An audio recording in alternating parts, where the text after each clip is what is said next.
আসসালামু আলাইকুম। কেমন আছেন ভাই?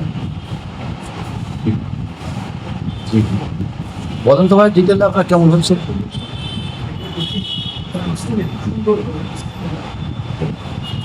হ্যাঁ। জি।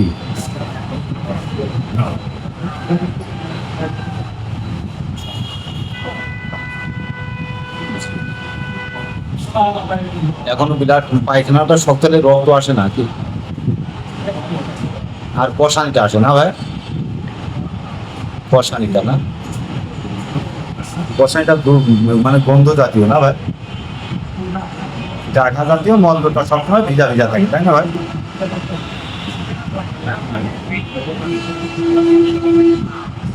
হ্যাঁ, হ্যাঁ, আমার মতন ভিজা ভিজা, তাই না ভাই? তাছাড়া মলদের কোনো জ্বালা যন্ত্রণা, চুলকানো, এই অপারেশনটা কতদিন আগে করবেন ভাই? আসলে পাইলস রোগটা এমনই, অপারেশনে আসলে স্থায়ী সমাধানটা খুবই কম আসে, আবার আসে কারো কারো ক্ষেত্রে, কারণ সবাই তো শরীরটা একরকম না হয়, বুঝছেন?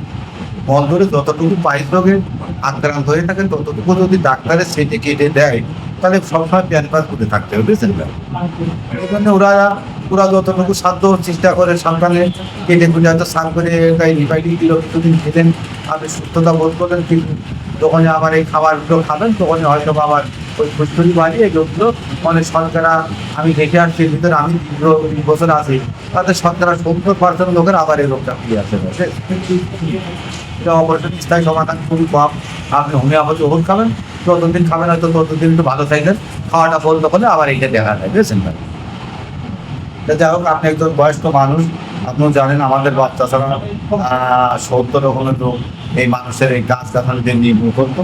সেই ক্ষেত্রে আমি একটা জিনিস 20 বছর ধরে দিয়ে আসছি, অসংখ্য মানুষ আমার হাতে আল্লাহ মাফ করেছে, আমি হচ্ছিলাম, আমি অনলাইনে দিয়েছি শুধুমাত্র 3 মাস, বুঝছেন ভাই? তা আপনার যে সমস্যাটা আমি বেশি মনে করছি না, যে খালি একটু কষানি ভিতর দিয়ে আসতে বা মল করে ভিতর জাতীয় ভিতর হালকাটা ইনফেকশন আসতে পারে এখন, বুঝেছেন ভাই?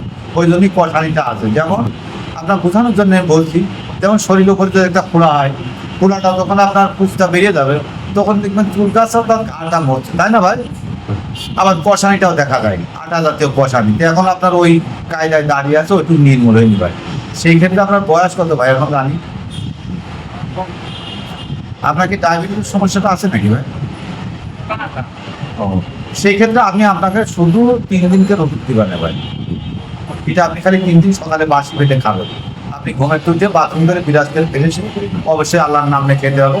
খেয়ে 3 ঘন্টা পরে খাবার খাবেন, এবং আপনি 3 মাস যাবত ইলিশ মাছ, গরুর গোশ, মুসুরির ডাউল, চিংড়ি মাছ, হাঁসের ডিম আর হাঁসের গোশটা মেনে চলতে হবে। এটা যদি আপনি মেনে চলেন, আপনার যে সমস্যাটা, ওষুধটা খাওয়ার 2-5 দিন পরে দেখবেন ওটা আস্তে আস্তে শুকিয়ে একদম ক্লিয়ার হয়ে যাচ্ছে, বা 15 দিন বা 21 দিন সময় নেবেন, এর ভিতরে আমরা এটা নির্মূল হয়ে যাবে আশা করি, বুঝেছেন ভাই?